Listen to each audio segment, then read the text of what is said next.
ورحمۃ اللہ وبرکاتہ۔ ہم لوگوں کے لیے یہ مکہ میں آخری رات ہے، اور ہمارے کچھ ساتھی ایسے ہیں جن کو مدینہ میں آخری رات مل رہی ہے۔ ہمارے یہاں کابرین اور ہمارے بزرگوں کا ایک معمول رہا ہے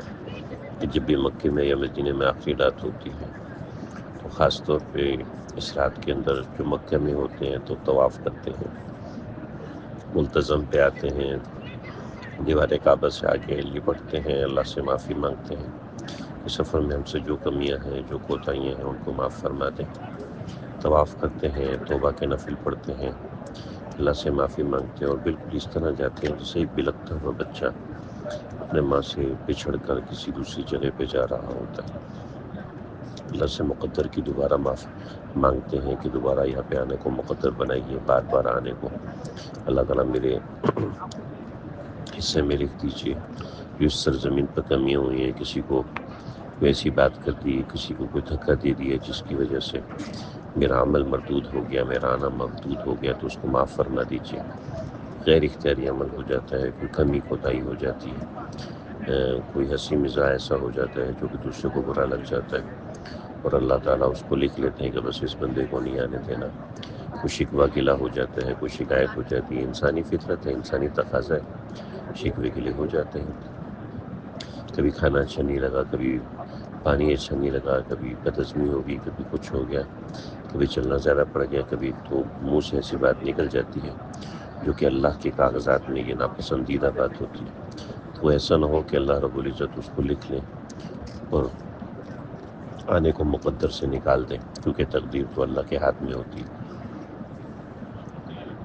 کعبۃ اللہ سے نکلے تو بار بار کعبۃ اللہ کو دیکھیں، رونے کی شکل بنائے، رونا آئے تو آنسو بھی بہائے، کعبۃ اللہ سے نکلے۔ ایسی جو لوگ مسجد نبوی سے جائیں تو گنبد خضرا کے سامنے کھڑے ہو کے مناجات کریں، روئیں، چلائیں، اللہ سے مانگیں، رسول اللہ صلی اللہ علیہ وسلم سے درخواست کریں کہ یا رسول اللہ ہماری کوئی بات بری ہو، اب اللہ سے معافی کی دعا فرما دیجیے، مجھے بار بار اپنے دربار پہ بلائیں، بار بار حاضری کا موقع دیں، میں گندہ ہوں، کمیوں سے بھرا ہوں، کوتاہیوں سے بھرا ہوں۔ ایسی ہماری خواتین کہ ہم سے بہت ساری چیزیں ایسی ہو جاتی ہیں جو کہ ناپسندیدہ ہوتی ہیں، تو یہاں سے نکلتے وقت ایسا نہ ہو کہ ٹھٹھے لگا رہے ہیں، کہہ کے لگا رہے ہیں، تو نکلتے وقت حرم سے نکلتے وقت، ایسی مسجد نبوی سے نکلتے وقت دل کے اوپر بوجھ ہو، جیسے کہ اپنا پیارا دفن کرنے کے لیے جا رہا ہوتا ہے، تو دل پہ بوجھ ہوتا ہے کہ کاش یہ نہ جائے، کاش یہ یہیں رک جائے، کاش کوئی ایسی ترتیب ہو کہ ہمارا پیارا ہے دوبارہ زندہ ہو جائے، یہ ہمارے ساتھ رہے، یہ نہ جس کو قبر میں نہ دفن کرنا پڑے، وغیرہ وغیرہ وغیرہ۔ ایسے دل پر ایک بوجھ ہو، میں حرم سے نکل رہا ہوں، میں مسجد نبوی سے نکل رہا ہوں، اللہ سے معافی مانگتے ہوئے نکلیں، استغفار کرتے ہوئے نکلیں کہ اللہ ہم سے جو کمیاں اس سفر میں ہوئی ہیں اللہ ان کو معاف فرمائے۔ اللہ تعالیٰ ہم سب کے سفر کو قبول فرمائے،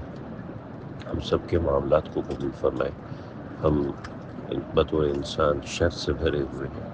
ہمارے شرور سے ہماری حفاظت فرمائے، ہمارے دوسروں کی حفاظت فرمائے۔ یہ اعمال کر کے یہاں سے نکلیں، استغفار کرتے ہوئے نکلیں، معافی مانگتے ہوئے نکلیں، خائب اور شرمسار ہو کے نکلیں کہ اللہ جی بس ہم سے جو ہوتا تھا ہم نے کر دیا، ہم نے تو گندگی مارنی تھی وہ ہم نے مار دی ہے، آگے آپ اپنا رحم کیجیے، آپ قدوس ہے، غفور ہے، رحیم ہے، رحمان ہے، کریم ہے، مالک ہے، قدوس ہے، سلام ہے، مومن ہے، مہیمن ہے۔ آپ کی ذات میں کروڑوں صفات ہیں جو ہم گن نہیں سکتے، اللہ ان میں سے کچھ کا ظہور میرے اعمال پر فرما دیجیے، پکڑنا فرمائیے۔ اس طریقے سے کرتے ہوئے یہاں سے نکلے۔ اللہ تعالیٰ ہمارے، میرے، آپ کے، ہم سب کے اعمال کو، آنے کو، جانے کو، پیسہ خرچ کرنے کو، ایفرٹس خرچ کرنے کو، محنت کرنے کو، کوئی معذور ہے ان کے درد کو، کوئی بوڑھے ہیں ان کی کمزوری کو، کوئی بیمار ہے ان کی بیماری کے ساتھ کے اعمال کو، اللہ ہم سب کے اعمال کو قبول فرمائے۔ السلام علیکم ورحمۃ اللہ وبرکاتہ۔